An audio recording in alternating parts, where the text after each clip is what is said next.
me Jared the whole time. I try to like avoid like at least the stuff that I produce from having people call me the wrong name. Like I guess other stuff. No, it's totally cool. No, I'm just fucking with you. You look like this other kid that I know with the same name, Jared, but Jared, right? And so like, and again, association. I'm not great at it. Make an effort, Reena. Yeah, I mean, hey, not everybody can have a unique name like Reena Ezra. What can I say? Jordan Beats pretty common. Oh, welcome everyone to Sessions with Mary Jane. I'm Reena Ezra. And I'm Jordan Freed. And we are so delighted to have Sam Kap join us. Is Kap the stage name? Is there a longer last name?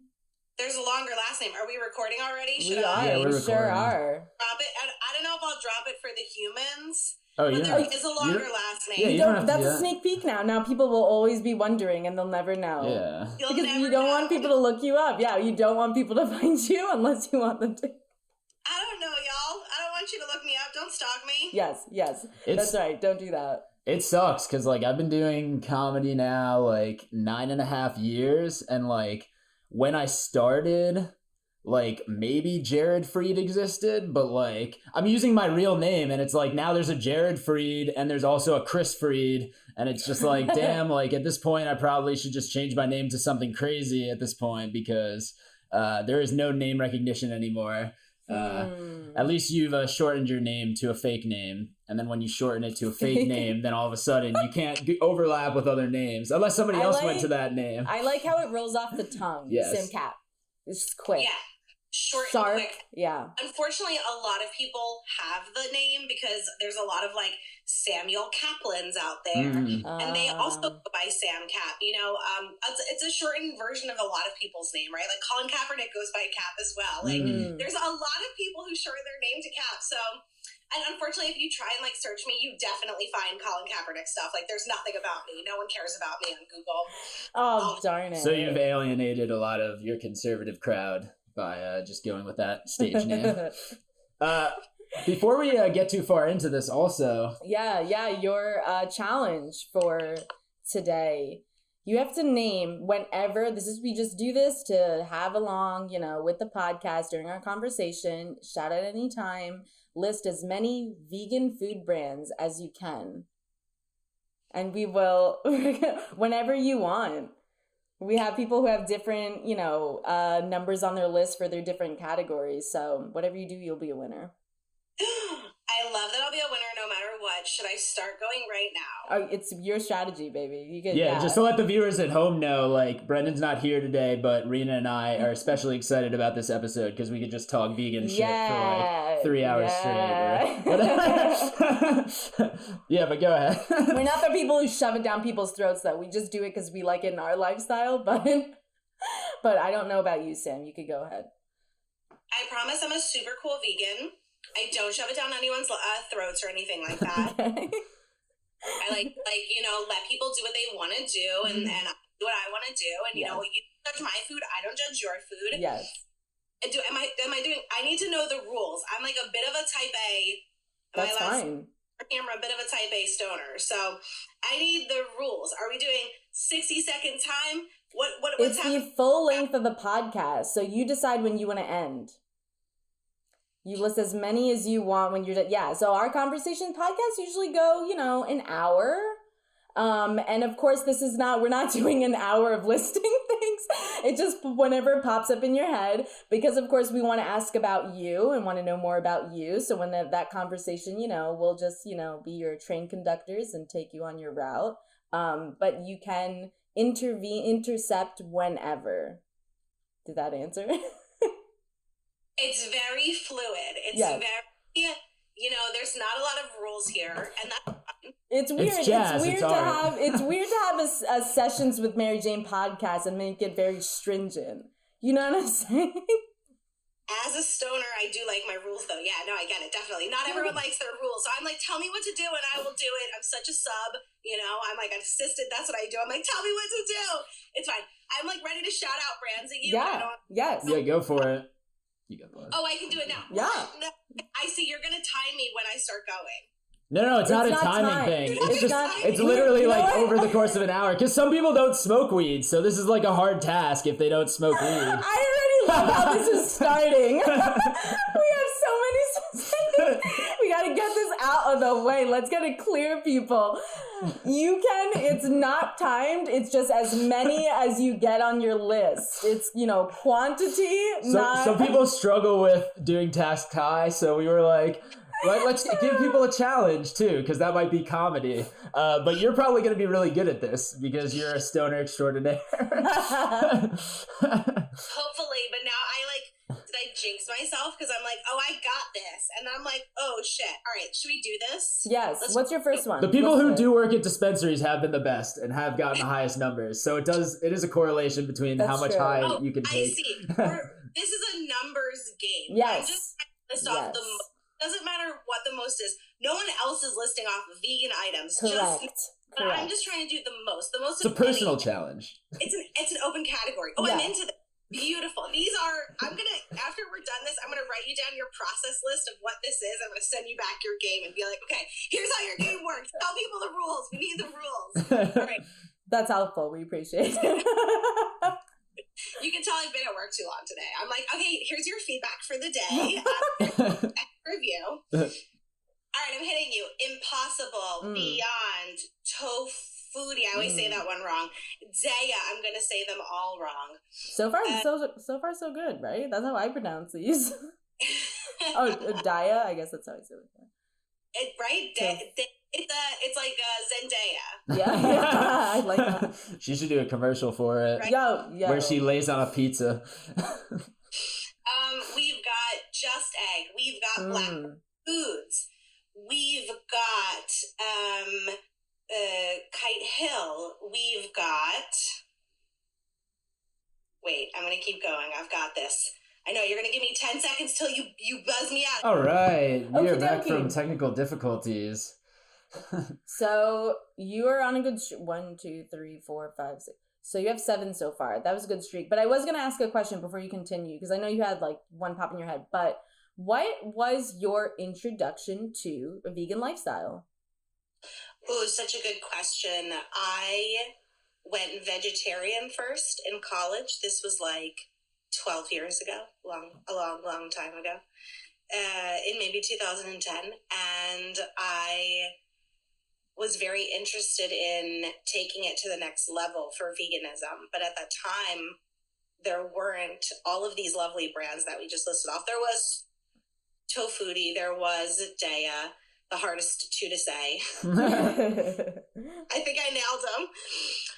But they weren't that good. Their formulas were different back then. And they're not even like the best now, right? Like the Daya cheese isn't always the best. The Tofuti cream cheese is their best, whatever. Their sour cream is fire. But back then, wasn't really options. There weren't restaurants all over the place. There wasn't an Impossible Whopper at Burger King.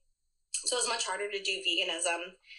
And I was interested in trying to learn how to do it, but I didn't at the time know how to cook for myself. So nothing was available to buy. I lived in Pittsburgh at the time for college, and there was like even less vegan options than I have now in Philadelphia, right? Like, or than we would have had in Philadelphia at that time.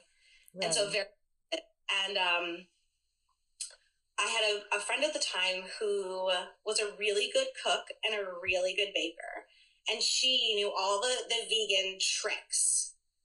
And I said to her, like, I want to learn how to like bake and cook and do all these things, but I want to do it vegan. And she's like, oh, it's so easy. Like, there's vegan butter and there's vegan milk, and you can make a flax egg to replace it. And I was like, I don't know where to get any of those things. And she's like, I'll drive you to Trader Joe's. Nice. Wow, that's so helpful. What a great friend. Right? Because it's true. It's hard if you don't have the resources and you don't know the locations to buy this stuff. Because now, ShopRite carries it.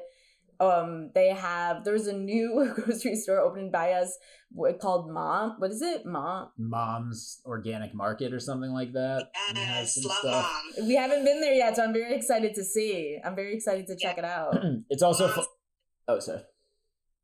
No, I was just gonna say, we were just celebrating one of my friend's weddings over the past weekend, and he like got me started on my veganism by being like, "Oh, like this place Pizza Delicious has vegan pizza," and it's like it's just as good as normal pizza, and I was like, "Wow, like if I could eat a vegan pizza, then it's like." I could be a vegan now. I needed to be shown the way. Or the things that's the wings is definitely, if you could find a good wings imitation or replacement, then that's like. Did you grow up in Philly? Yes, I did. I'm like Philly. A lot of people like to claim that they're from Philly, and then when you inquire further, they're from a suburb an hour away, and I hate those people. So much because I am a true Philadelphian. I was born and raised here in the Northeast Philly. I went through public school here. I like to say that because, again, that's what makes you a true Philadelphian. People like to claim it, and then I'm like, oh, what high school did you go to? And they're like, well, I like moved out for high school and I went to like a suburb. I'm like, you're not really from Philly. How was it? How was it growing up? Do you have any siblings, or is it just you? Siblings, yeah. Are you gonna steal my identity after this? Yeah, give me your social. No, are you the young? I'm interested in the dynamic. I want to know, what's your household like? Yeah, I've got siblings. I'm an auntie, you know. Oh. Yeah. That's fun. Yeah, I've got like a huge family all over this area in the Northeast Philly, outside of Philly, that sort of stuff. But we're like Philly through and through. Sweet. Cool. I live up in that sort of like North Philly area, and like my grandmothers were both from like the same area, like born right up here. And wow. Great mansion and stuff like that. And she is so Philly. She is wearing a John sweatshirt right now, JAWN, as we speak. For the people at home who don't get to view her on the FaceTime. So, are you the only plant-based person in your family? Oh, yes. I am definitely the only plant-based person in my family. There's a few vegetarians, like randomly vegetarians here or there. They're like accidentally vegetarian. And I'm the only one. My family is definitely, they've bought into it now. They get it. They know I'm not going back, you know. My mother told me that like one of her friends commented to her recently, like, oh, is your daughter like done her vegan phase? Yeah, oh my gosh, they always think it's a phase, yeah. And my mom offended me. She was like, oh, she's done it for like over a decade. It's not a phase. Like she just went, no, boom, not a phase. Yeah. Nice. Wait, so what is Thanksgiving like? Do you have to prep your own stuff and bring in? Is your family like, all right, we'll work with you? Or they're like, make it a struggle? What is the deal here? You know, it's so funny that you ask, because prior to the pandemic, we had a really good system going on where my mother cooked Thanksgiving for her whole family, and she would veganize like all of her sides for me. She would and sometimes she would like make it for everyone vegan. Sometimes she would just like set aside a special little portion. Yeah, we get that. Yeah. Like a little part, like not a little, so like, you know, 2 little servings, right? So I had leftovers, right? She'd give me, you know, portion of like mashed potatoes, stuffing, whatever, every little thing. She made it super sweet. And then it was kind of perfect. It's also funny that you asked that, because my family just did a like Thanksgiving in February last night. What? Is this traditional? Is this a usual thing? What was the reason? Not traditional. It was like so random. It was like it was because post-pandemic, my mother was like, I'm not cooking Thanksgiving dinner anymore. She was like, I'm over it. She was like, not doing it during the pandemic was super nice.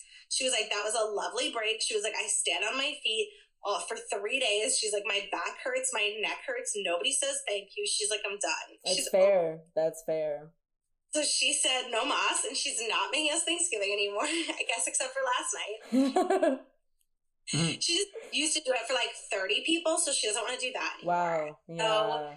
Yeah. So then we did like something different with a different family member, and it was a different type of Thanksgiving. It turns into like a pop quiz. You don't know when it's coming. Thanksgiving could be May this year. You know?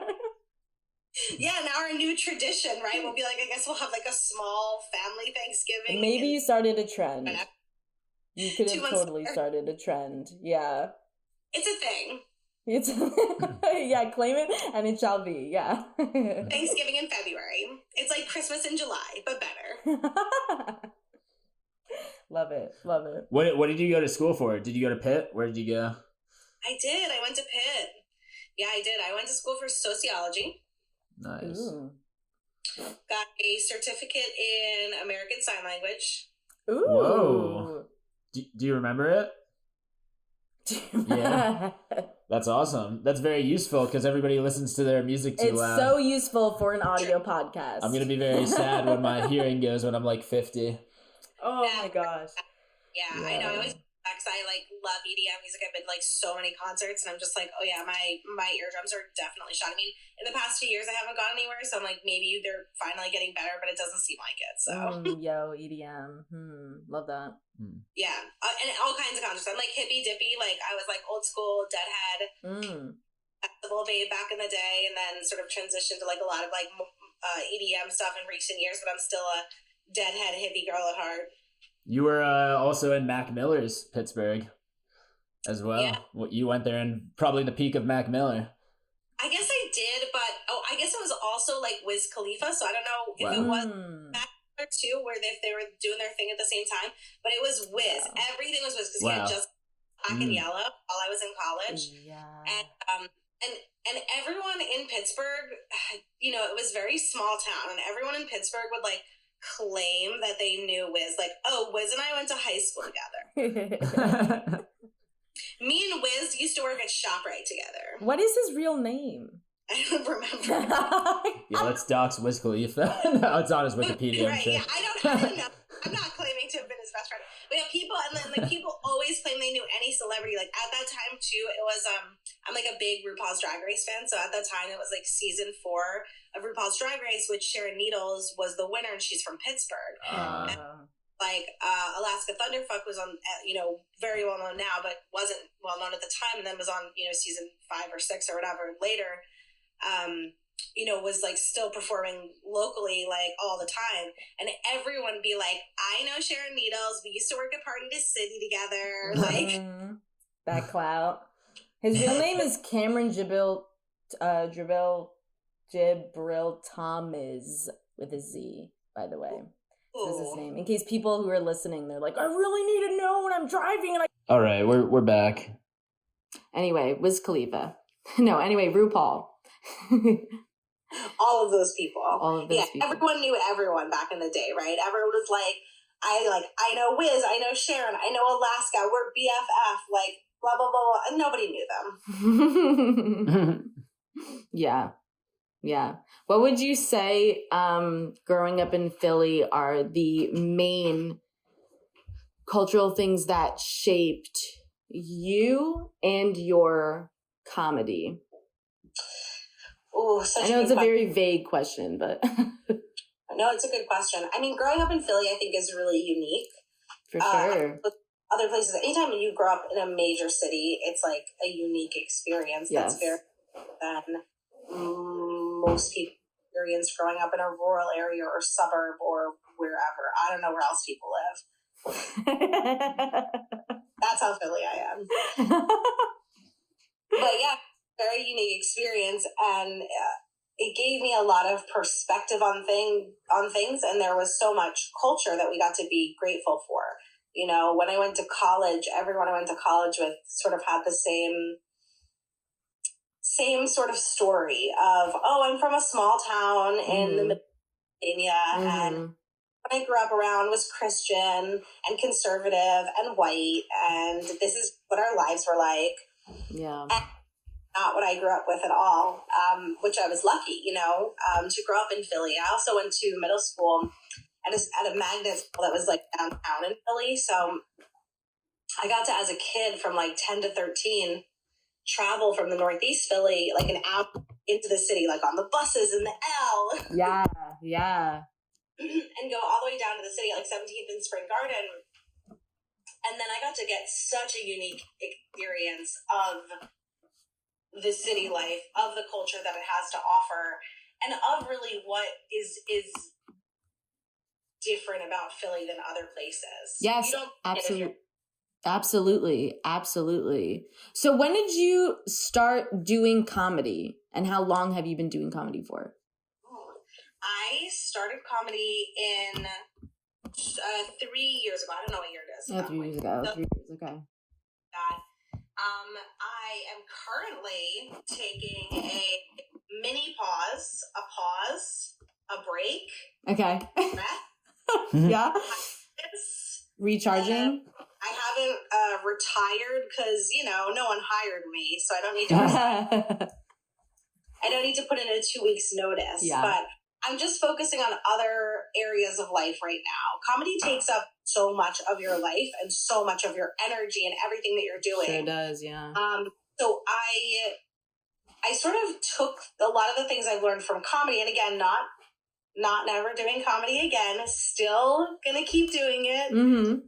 Gonna pause. But I've sort of taken a lot of stuff that I've learned from having done comedy, and I'm now transforming that into other things, right? So like I'm doing like trivia events that I produce. And like fun stuff like that. That's sort of different because in addition to doing stand-up comedy, I was doing the production of the show. So I was producing a ton of my shows all over the city for the last like 2-3 years. And that's something I take like so much pride and passion in. I absolutely love producing shows. I think it's so much fun and brings another level of business aspect to the creative comedy world. Yes, definitely. Also very unusual for, I mean, we've spoken to another comedian doing comedy where a bulk of it is during this unusual time during a pandemic. So you having a different, like venturing into it in a very unique time period. But I just knowing you for already this short period of time, I feel like you definitely would be a great game show host.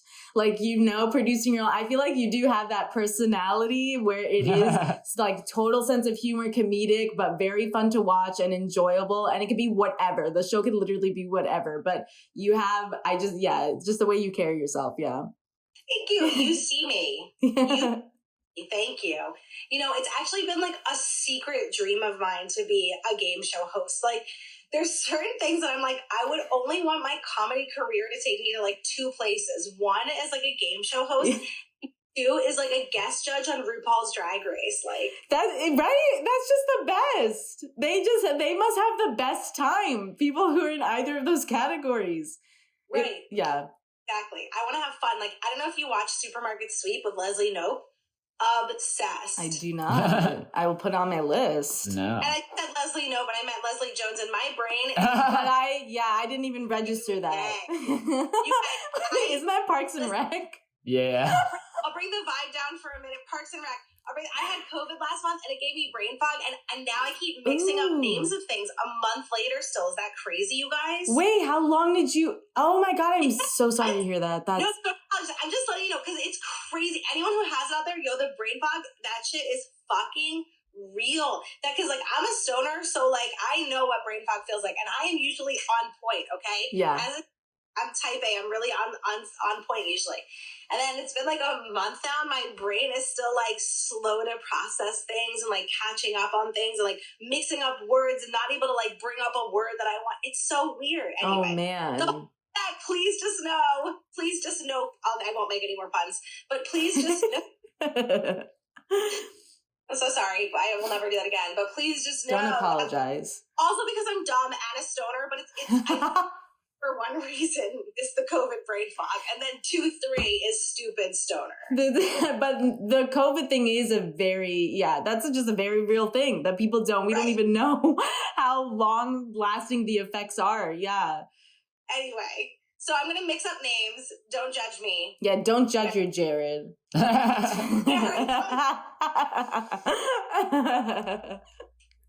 You said you're a stupid stoner, but you're actually a very smart stoner. You have a lot of experience in the cannabis industry, the marijuana industry, whatever we're going to talk about it as. Do you want to talk a little bit about your experience in it? Especially like you've been around it a long time, from what I remember us talking one time outside of a show. Yes, and thank you for, in a nice way, calling me old. I appreciate that. It's all relative. Yeah. You've worked in the industry longer than we've even smoked pot. Yeah, totally. Well, that's not true. I don't know if that's true. For some people, for sure for some people, depending on how old they are. Because anyway, it doesn't matter. Just kidding, I'm not that old. No, you seem super young. Oh, stop. Oh, thank you. No, say it again. Keep going. Oh, yeah, no, I appreciate it. You guys are super awesome, and obviously I love to tease and kid, but in all seriousness, to talk about my favorite subject, that is the most serious subject, cannabis. I've worked in the cannabis industry for about a decade, which is a long time to work in the cannabis industry in Pennsylvania. We've only had PA MMJ for maybe about 4 years now. But prior to working in the medical marijuana industry, which I work in now, I worked at head shops as the manager, social media manager, store purchaser, all of that stuff. So I worked at 2 different head shops, Artifacts and Munchies. Folks might be familiar with either one. Artifacts is in the Northeast. It's like one of the first head shops that was in the city of Philadelphia, along with Wonderland. And Munchies was a really nice high-end glass shop on South Street. I was the manager there for like 5 years. And so working in that industry back in those days was funny, because when I first started in 2012, it was a totally different world. Like, both stores were so nervous to like get busted that they like didn't have websites or social media presence. Oh, wow. Yeah, it's like a speakeasy, so underground. Like back in my day, you know? Yeah, we only exist by word of mouth. Like, literally, you didn't even know what to Google back then, you know? Wow. You were just bong shop, and like it didn't come up, you know? You didn't know what to ask for. Someone had to tell you, oh yeah, man, there's this head shop. And it's funny you say underground, because Artifacts literally was underground, like in a basement. You like walk down into a basement. How appropriate. Yeah. And so, you know, that was like such a different world back then. You know, the stores even back then were still, you know, at risk of getting like raided. You know, now the industries are so much more open. There's still a lot of legal issues and barriers that the industries face, you know, not in the work that I do, but in, let's say, dispensary work, for example. You know, there's this whole issue with cash, right? Where, you know, it's because it's federally illegal. These businesses are not able to use credit cards or credit processing systems because it's flagged as illegal products, and they're not able to use them. It's a whole cash thing. It's a huge issue, right? All across the board in every cannabis industry, right? Even websites and softwares and programs like Square will like boot off legal industries, CBD shops, whatever, because it looks like they're selling weed, quote unquote, which I don't, we don't use those terms. Yeah. And so it's, anyway, all of that to say, it's been a very interesting journey to sort of see how the cannabis industry all over the country has changed, how many states have legalized.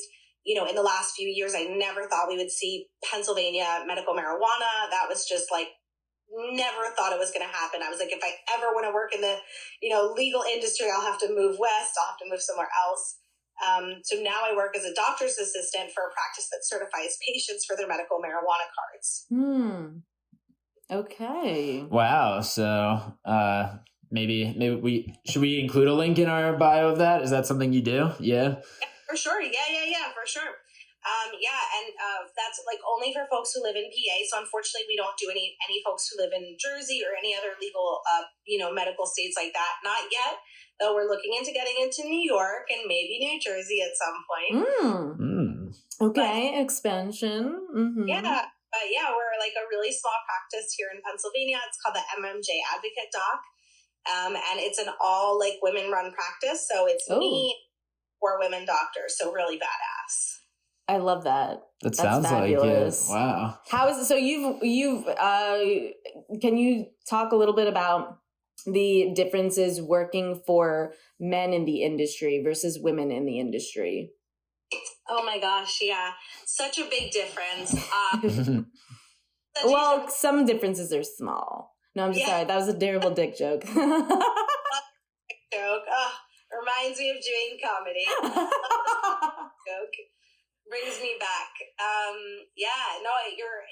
You hit the nail on the head. I mean, back in the day, it was like no women in the industry. Yeah. I'd go to shows and it would be 90% dudes and 10% women, and you'd go to any head shop and it would be all men in the head shop, and it was intimidating for women, which is why when I was the manager at the store I worked at, people loved coming in and talking to me. I got like so much, feedback from women who would come in and say, "Oh, I'm so glad you're here.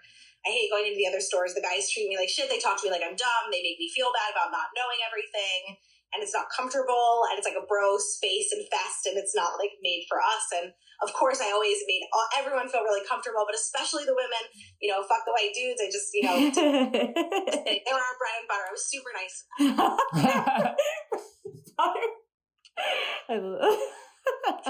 Only so I could take their money.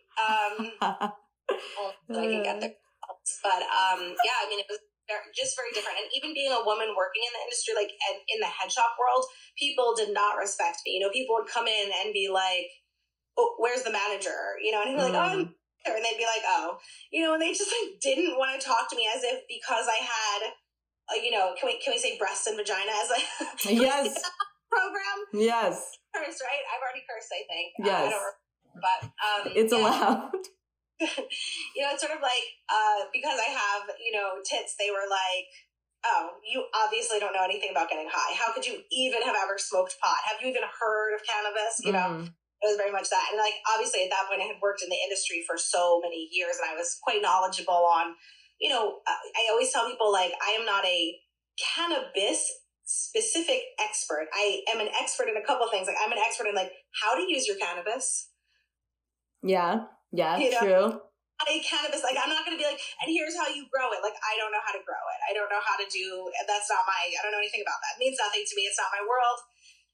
But like what I have like, oh, you want to figure out how to like use your products better and like not waste your money on your cannabis or your concentrates and like not hurt your throat, not cough, keep it clean, all these things. Like that's sort of where my like expertise lies, which is kind of a fun and weird specific area of expertise. Definitely. No, also because just like any other industry, you specialize in different regions. There are different areas of just like as if like different departments of a store. Which do they have? Should write this down so no one steals the idea. But like a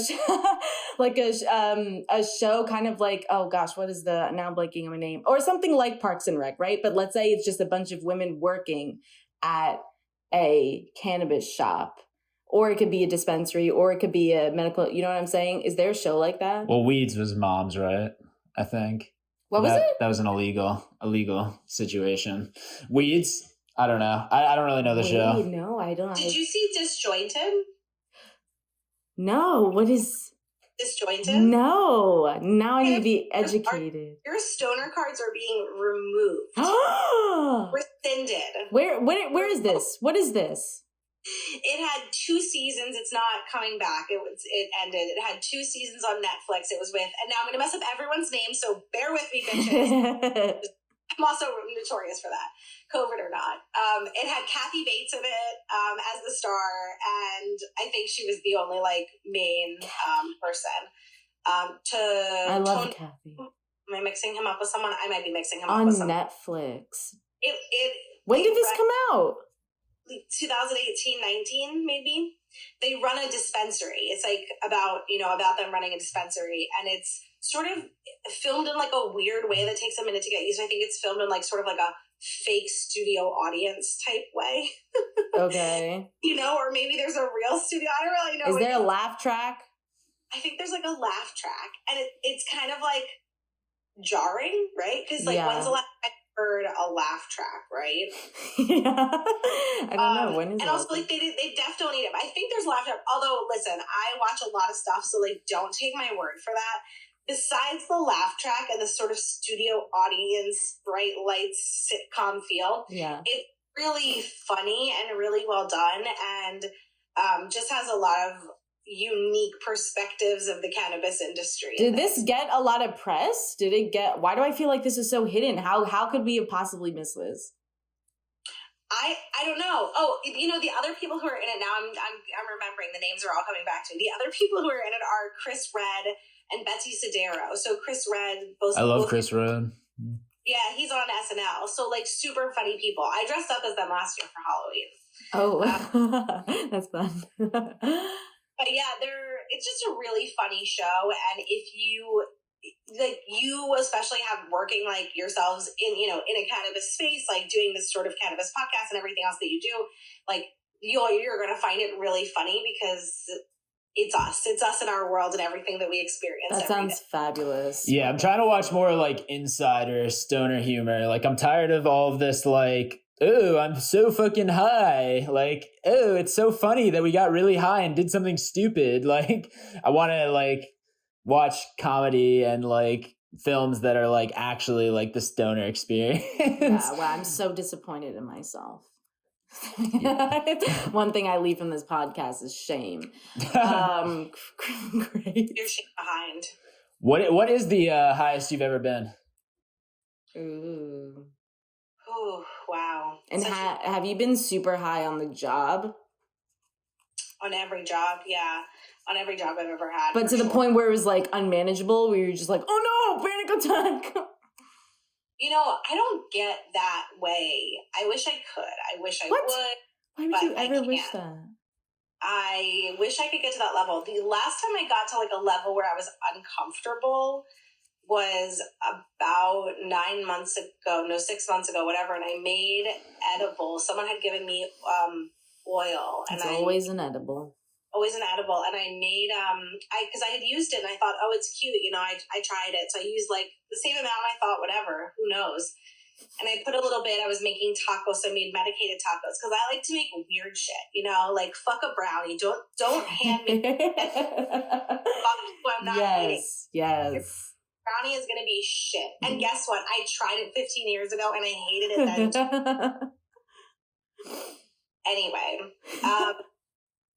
the brownie does not evolve. It stops. It's over. Yeah, like, can we just stop doing that? Like, make anything up. Make a blondie. Fuck it. You know what I'm saying? Yeah. Goddamn brownie. I'm down for a good blondie.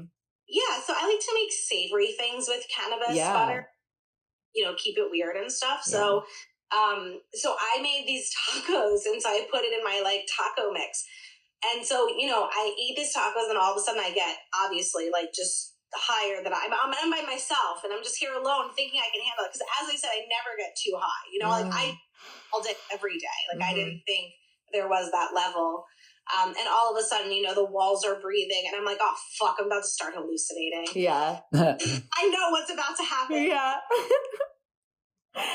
But I was fine. I got through it. I survived. But that's the last time I think I felt like super, super litty, where I was like, oh God, this is overwhelming. What did you do for yourself? How did you calm yourself? Ooh, I posted about it on my social media and a bunch, and I laid in bed and I just laid in bed and stared at the ceiling and posted, and then a bunch of people commented, and I was like, oh, thank God. And a bunch of people like just sort of messaged me, and I was talking to all my friends, and one of my friends from college was like, when's the last time you felt that way? Like enjoy it, right? Like don't be overwhelmed. You're not gonna like trip balls. Like you're fine. Yeah. Like just have fun with it and take in that feeling. And I was like, all right, man, like you're right. That is super chill that they all checked in on you, made sure you were good. Make sure you're okay. Also, do you think it's because you're type A and you do feel like you have to have some sort of control when you are in a different state of mind? Because that's what happens to me. So that's when, instead of it, because it's like, it's already hitting you. It's like happening. Your only option is to go through it. So, right, like that's the thing. Anytime I road trip on any drug and I'm just like, but I want to steer the other way or understand why is this happening, blah, blah, blah. And that makes it worse. Exactly. Yeah. Exactly. You can't steer it. You can't navigate it. at that point, you just have to accept what's happening and mentally get yourself prepared before it's too late. Yes. I definitely tripped a bunch in my life, so I like know how all of that works. And I was like, all right, I'm not mentally prepared for this, but I know I'm not going to like have a 12-hour, acid trip right now. It's not like that. I was I want to know about that story. Which one? I mean, old deadhead hippie here. Yeah, so. true, right? Yeah, that's true. You said that in the You're beginning. not an old deadhead hippie. An old deadhead hippie is like 70. Like I hang out with those people at like all of the Dead shows that are like the cover band. Her generation of it, her version. We know what with that. No, but she's not old. Like the Dead were like if you followed the Dead, you're very old now. I know, because like my dad is an old deadhead hippie. He's got like an old Oxymoxoa skull tattoo. Like he is OG. He's the OG. Yeah. Yeah. Yes, I'm a young deadhead hippie kind of compared to them. I'm a mid-grade. I don't know, whatever. But then when you're your dad's age, you'll then be the old dead hippie. And they'll be like, oh, you probably saw them, weren't they? I know. Although, like, I guess, like, Jerry died in what, like 93? I was born in 90. Oh no, I just said it was. If you can do the math, good luck, bitches. Well, because I was reading, it's also on my mind because I just finished reading the yearbook by Seth Rogen. And he talks about, obviously, weed culture, him being on it, and then also his acid and shroom stories. So then where he's like, there was one thing in his book where it's like, shrooms, or one of his friends said, shrooms, you're the passenger, but acid, you're the driver. And I was like, that's so true. That's so true. It's true. Yeah. It's true. I haven't tripped in a few years. It's definitely been a minute. But yeah, I've got many a tripping story, whatever you want. I've got it for you. Well, what was your first time? Oh, my very first time? Doing acid, yeah. Oh, I was like, my first time tripping, because that was like robo-tripping on Robitussin in high school, so. Whoa, what? Like, that's like, that was like my first trip. That Purposely or accidentally? You never did that in high school? Fuck no. You guys had acid, like, on the ready, Like, we didn't have that shit back in my day. Listen, we had Robitussin that we stole from CVS, And then, you never heard of robo-tripping? No, never heard of that. What is robo-tripping? No, yeah, explain. What is this? I forget what the chemical is in there that makes you trip, but whatever it is. What does it come as? The form? What do you? A pill you swallow, you swallow an entire bottle of pills. What? Okay. All right, continue. I'm so dumb, and I'm so glad I survived, because if you have 6 more hours, I'll tell you all my tripping stories. But anyway, I'm just kidding. That was a really interesting one, I definitely felt like we couldn't walk, and our bodies felt weird and heavy, and they call it like robo-tripping because it's robotussin, but then also you sort of like feel like a robot. I don't know. It was so robotic, or you feel like you're walking robotic. Yeah. I did. Who knows if that's what everyone else feels, but... were you inside your house or you were outside? I was in someone else's house. So, what did you take from that journey? Nothing. Tripping is weird. My body felt weird. And, I felt like a fucking robot. How, when, they show, tripping, you were saying, how they never have accurate depictions of, stoner culture and this, it's hard for them to depict what a real trip is like, right? Yeah. Because everyone's trip is different and blah, blah, blah, blah. There's certain, things we all see. Some people see the walls breathing. That's common, whatever. But, beyond that, obviously it's quite personal in what we feel and how we experience what we think we're feeling and seeing and all of these things. Yes. But I would just like to say for the record, since we're on a podcast, that I was microdosing before Joe Rogan said anything about it. Wow, look at you, the OG. Would like to state for the record before this conversation goes any further. And I actually learned about microdosing from an awesome OG deadhead that I know. Her name is Grateful Fred. I always shout her out on podcasts because I think she's the coolest lady in the world. And take that, Joe. Yeah, exactly. What do you know, Joe? Grateful Fred invented this. I don't think Grateful Fred invented this. But back in the day when we would go to festivals and stuff, I would always always be nervous to trip because I would sort of feel overwhelmed sometimes because of my anxiety. And so I told this to Grateful Fred one time, and she's like, "Oh, like, people take too much when they trip. Like, you shouldn't be taking one hit, two tabs." She's like, taking like a quarter tab, a half a tab. Good advice. She's like, that's what I do every time. She says, and look at me, I have the most fun. I'm not overwhelmed. I'm in control. And I went, oh, and that's what I did for the rest of my tripping experience was like taking a little quarter hit, a half a hit, and still having the experience. I'm also a short person, I'm 5 feet tall. So same, yes. Like it really does make a difference, right? Like if you're doing what you're going to take at 5 feet tall, versus someone who is maybe 6 feet tall, 6'5", like it's a huge difference in just like body mass and weight and size and tolerance and metabolism, all of these things. Mm-hmm.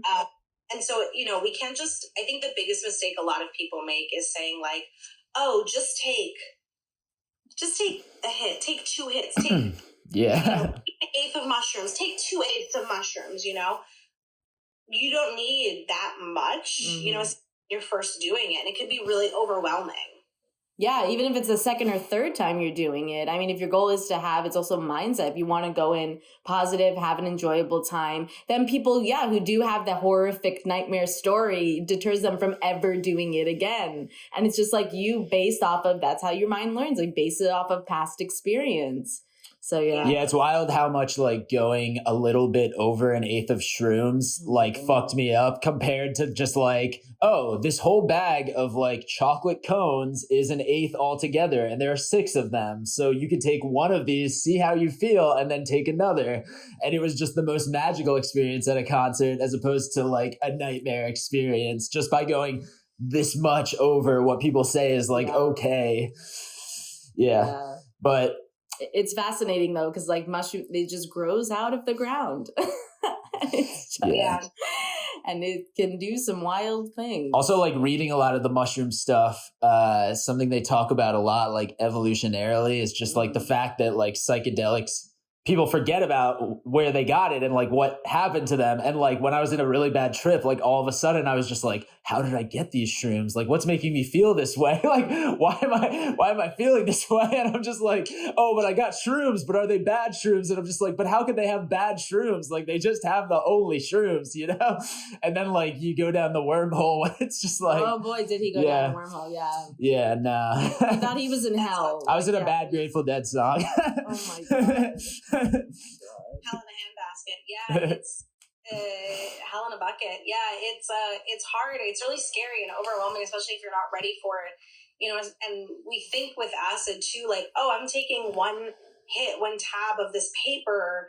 It's fucking paper. People don't understand how it's made. I'm sure you all understand, but it's not an exact science. People are taking liquid acid in a dropper and they're just like pouring it on paper and letting it absorb, right? And so like it's pretty hit or miss. It can be a lot in one, a little bit in another. It's not really this. And if their lines aren't exactly perfect in their little gridded sheet or whatever, like, it's not really, so in that sense too, it's kind of smart to just do less. My thing about everything is, you can always do more, but you can never do less. That is right. 100%. That's a lesson to everybody in the world. We're learning some great stuff to live by here. Jeff Bezos, take notes. For real.